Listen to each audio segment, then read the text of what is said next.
All right, at the podium, that's Kari Lake with President Trump. Kari Lake, President Trump's choice for governor of Arizona, along with millions of Arizonans. Me, MAGA. All right, so she's not the governor right now, but she has a huge future. You know, she worked in the media for a long time, but she was never corrupted by the media, and she knew all of their tricks.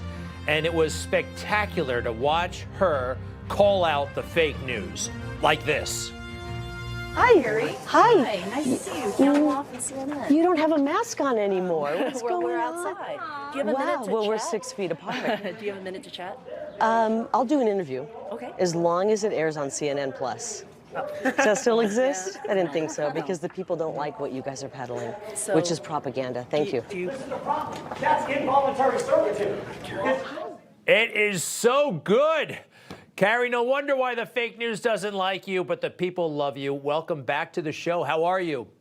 I'm doing great. That was one of the more fun moments on the campaign trail. And, you know, it's no wonder that the fake news doesn't want to interview me, because they're afraid of what might happen, and it won't look good for them.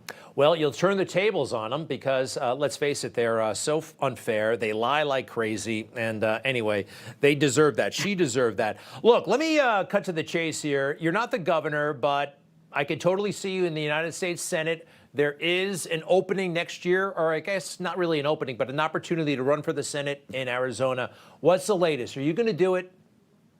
I'm really thinking about it. I'm giving it serious thought, and I think I'll be making up my mind here in the next few weeks, actually. You know, we have an opportunity to pick up a Senate seat and get it in the hands of an America First senator. Right now, we've got somebody who is a chameleon. She goes to D.C. and votes with Joe Biden. She comes home and tries to act like she's independent. And we've got a truly socialist Democrat / Marxist running on the Democrat ticket. And that doesn't represent Arizona. Arizona is not with Joe Biden 95% of the time like these other guys are. And so we want somebody who's going to go to Washington, D.C. I believe President Trump is going to win, and we need someone who's going to support him in the Senate and also in Congress. And so I'm giving it some serious thought. I know that if I jump in, our poll numbers look exceptional. I'll win the primary, and I believe I'll go on to beat these other two people who are rubber stamps for Joe Biden. All right. Now, listen, you spent a lot of time. I think that would be a great idea, by the way. Let's just hope the election is fair. We always want fair elections. You spent time in the media. Let's talk about journalist Owen Schroyer. Quite frankly, this is a name I wasn't familiar with, but he was just sentenced to 2 months in jail for January 6 offenses. I believe we have his picture here. This guy was neither at the Capitol, and so he didn't enter the Capitol. He didn't break anything. It didn't hurt anybody, and yet he's going to jail. What can you tell us about this guy?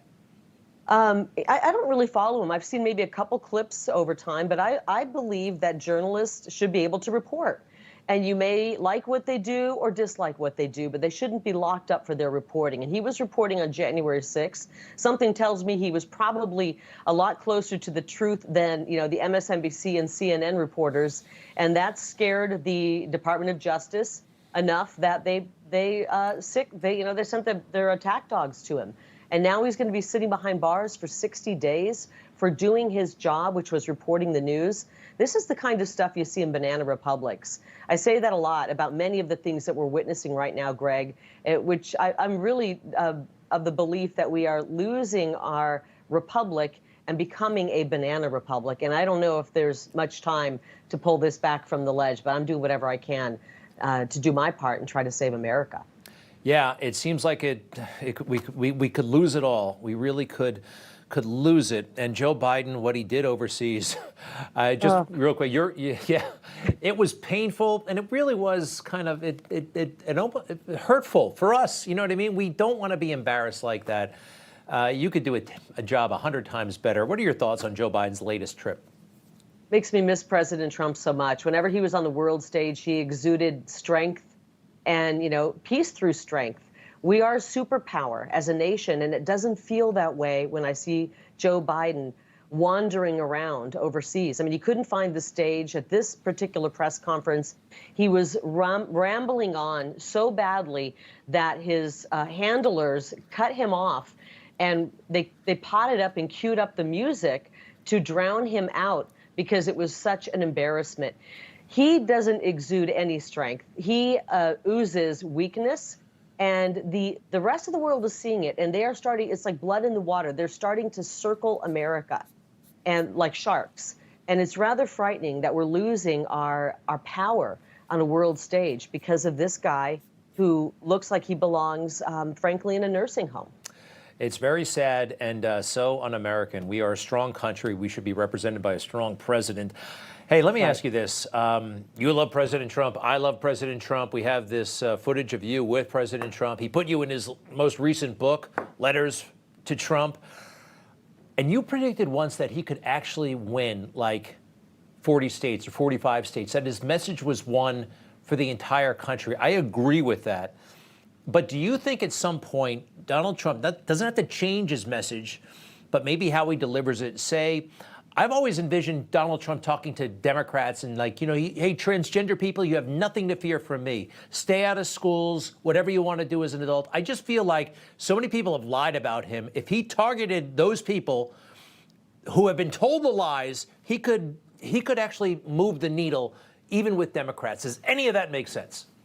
It does, and I believe he actually does talk to all Americans. The news won't cover that stuff. Whenever you see him where he's really reaching out, because let's face it, it was 10 million Obama supporters, those are Democrats, who crossed over and voted for President Trump in 2016, making him the president.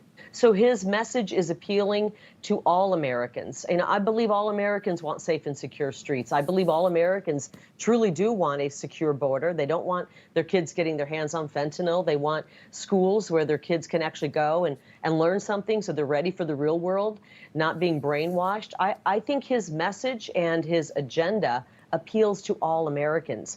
My concern, though, is no matter what he says, there's going to be some factions out there in the media that won't cover that.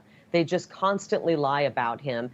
And it's unfortunate, but I believe as things get even worse, the economy falters even more, our footing on a world stage is not just embarrassing, but showing weakness. I think there's going to be more of those disaffected Democrats that naturally come over and say, you know, life was better under President Trump. I do miss that economy. I do miss the strength we had on a world stage, and we don't have that strength anymore. I think the Republican Party should be reaching out to disaffected Democrats because the old Democrat Party, the one that actually cared about the middle class, does not exist anymore.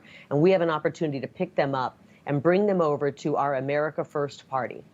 Love it. Kari Lake, hey, if I can recommend Kari Lake's book, let's put it on the screen, please. It's called Unafraid, Just Getting Started, and it's all in there.